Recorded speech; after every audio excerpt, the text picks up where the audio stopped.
한국 주식시장이 저평가됐다고 흔히 하는데요. 실제로 이건 너무하는데 싶을 정도로 주가가 낮은 주식이 꽤 있습니다. 오늘 다룰 이 회사도 그중 하나인데요. 바로 신성통상입니다. 지난해 1,400억 원 넘는 이익을 냈음에도 불구하고 시가총액은 약 3,100억 원에 불과했습니다. 이 회사를 통째로 인수한 뒤에 2년 남짓 장사하면 투자한 돈을 대부분 회수할 수 있다는 얘기입니다.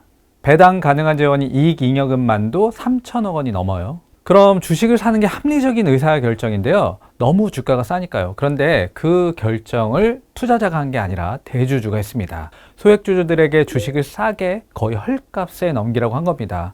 소액주주들은 당연히 반발하고 있고요.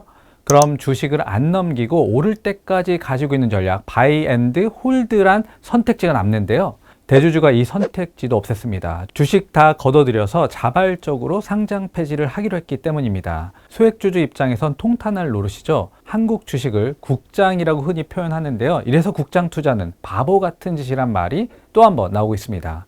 이번 주제는 주주 자본주의를 배신한 신성통상입니다. 신성통상은 패션 기업이죠. 탑10이 이 회사 겁니다. 탑10은 유니클로, 자라, H&M 같은 SPA 브랜드인데요. 매출이 약 9천억 원에 이릅니다. 유니클로의 작년 한국 매출이 이 정도 했으니까요. 최소한 한국에선 유니클로 버금가는 SPA 브랜드로 성장을 했습니다. 이 밖에도 지오지아, 엔드지, 에디션, 올젠 같은 브랜드도 보유하고 있습니다. 또 월마트, 타겟 같은 미국 대형 유통사로부터 생산을 위탁받아서 옷을 생산해주는 OEM 사업도 하고 있고요. 이 회사는 독특하게 6월 결산 법인인데요. 1년 실적을 7월부터 이듬해 6월까지 끊어서 냅니다. 가장 최근에 나온 1년 실적은 2022년 7월부터 2023년 6월까지인데요. 매출이 연결 기준으로 약 1조 5,400억 원, 영업이익은 1,400억 원에 달했습니다. 영업이익률은 9.3%였네요. 꽤 괜찮은 이익 창출 능력을 보여주고 있습니다. 매출 구성을 보면 탑10 같은 브랜드 사업 혹은 패션 사업이라고 하는데 이게 75%에 달해서 대부분을 차지하고 있고요. OEM 사업, 이걸 회사에선 수출 사업으로 분류하고 있는데 23% 정도 합니다. 주력인 패션 사업에선 탑10이 간판이죠. 9천억 원 매출을 했고요. 지오지아가 1,200억 원, 엔드지가 800억 원가량 매출을 했습니다. 신성통상의 오너는 염태순 회장이란 분입니다. 신성통상을 창업한 건 아니고 인수했습니다. 원래는 가방 텐트 같은 것을 OEM으로 납품하는 사업을 했어요. 1983년에 가나안 상사란 회사를 세우고 이스트팩, 잔스포츠, 노스페이스 같은 회사와 거래를 했습니다. 그러다가 1998년에 아시아 금융위기 때 큰 돈을 벌게 되죠. 원달러 환율이 7,800원 하던 게 2,000원까지 뛰었기 때문입니다. 수출 대금을 달러로 받았으니까요. 이걸 원화로 바꾸면 두세 배씩 매출 이익이 늘었어요. 당시 수출 기업 중에 이렇게 돈 번 분들이 꽤 있는데요. 상당수가 이 돈으로 땅, 건물 같은 것을 살 때 염태순 회장은 회사를 산 겁니다.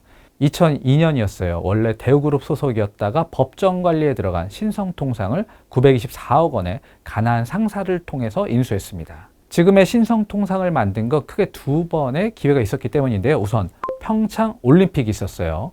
2018년 평창 동계올림픽을 앞두고 롯데백화점이 평창 롱패딩이라는 것을 기획했는데요. 롯데백화점은 평창올림픽 공식 후원사여서 기존에 없는 뭔가 특별한 것을 만들고 싶어 했고요. 그래서 신성통상과 손잡고 벤치파커로 불렸던 롱패딩을 2017년 말에 평창 롱패딩이라는 이름으로 내놓은 겁니다. 근데 이게 대박을 칩니다. 무려 100만 벌이 팔려 나갔어요. 가격이 14만 9천 원이었는데요.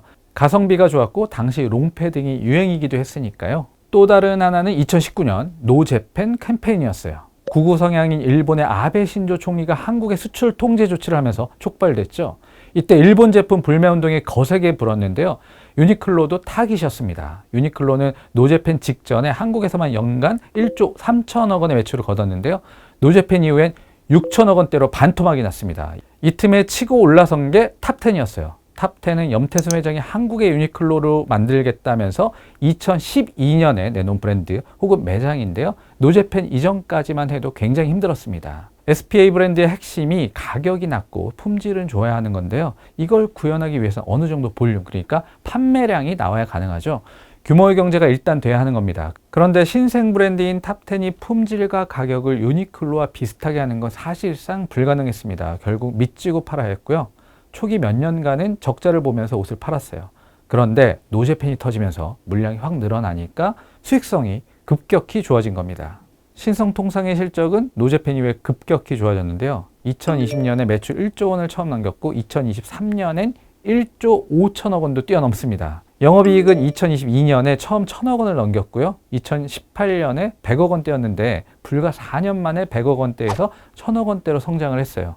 완전히 다른 회사가 된 것이죠. 그럼 주가도 크게 올랐어야 했는데 전혀 그렇지 않았습니다. 2021년 8월에 4,000원 선이던 게 올해 9월 초 기준으로 2,000원 선으로 반토막이 났습니다. 주가와 가장 상관관계가 높은 게 이익인데요. 이 기간 이익이 3, 4배 늘었는데 주가가 이 모양이 된 겁니다.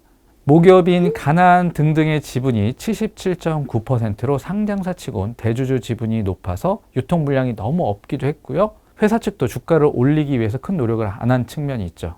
주식을 많이 사는 기관 투자가들은 증권사 애널리스트 의견을 많이 참조하는데요. 신성통상의 증권사 보고서는 올 들어 단 한 건도 올라온 게 없었습니다. 이익이 1,000억 원을 넘기는 상장사가 보고서를 찾을 수 없다는 건 굉장히 드문 일입니다. 주주들 입장에서 보면 환장할 노릇이죠. 그래서 주주들은 회사에 요구했어요. 뭐를? 주가가 안 오르는데 배당이라도 하라고요. 그래서 신성통상은 작년 10월에 창사 이래 처음으로 배당을 줬습니다. 주당 50원을요. 배당 가능한 재원은 이익 잉여금인데요. 올해 6월 말 기준으로 3,096억 원이나 있네요. 시가총액과 비슷하죠. 소액주주들은 배당 여력이 큰데 좀 더 해달라고 했어요. 제가 주주라도 그렇게 했을 것 같습니다. 그러자 회사가 반응했어요. 배당을 더 해주겠다고 하진 않았고요. 상장 폐지를 하겠다고 나섭니다. 지난 6월에 공개 매수를 발표해요. 주당 2,300원에 시장에서 주식을 걷어들이겠다고요. 지분을 95%까지 확보하면 상장 폐지 요건에 해당하거든요. 그런데 이 계획은 성공하지 못했어요. 추가로 확보한 지분은 5.8%에 불과했습니다. 가나안 등의 지분은 기존 77.9%에서 83.8%로 올랐지만요. 95%엔 미치지 못했습니다. 현재 소액주주들은 절대 이 가격엔 안 팔겠다고 하고 있고요. 너무 억울하다는 것이죠. 종목 토론방 같은데 사람들이 모여서 사람들을 끌어모으고 그러고 있습니다. 공개 매수가를 확 높이든가 주주들 이익을 높여줄 방안을 가져오란 겁니다. 물론 회사 측도 논리는 있을 겁니다. 엄연하게 시장 가격이라는 게 있는데 훨씬 비싸게 주식을 샀다가는 배임 논란에 휘말릴 여지가 있고요. 의류 OEM 업체들 주가가 대부분 낮기도 해요. 영업무역 한세실업 같은 회사들도 주가 수익 비율 PER이 5배 안팎에 불과하죠.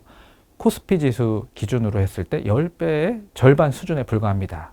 또 대주주 지분이 너무 높아서 상장을 유지하는 게 큰 의미는 없다고 할 수도 있어요. 주식이 활발하게 매매되지도 않고요. 주식을 새로 찍어서 자본을 확충하지도 않을 것 같습니다.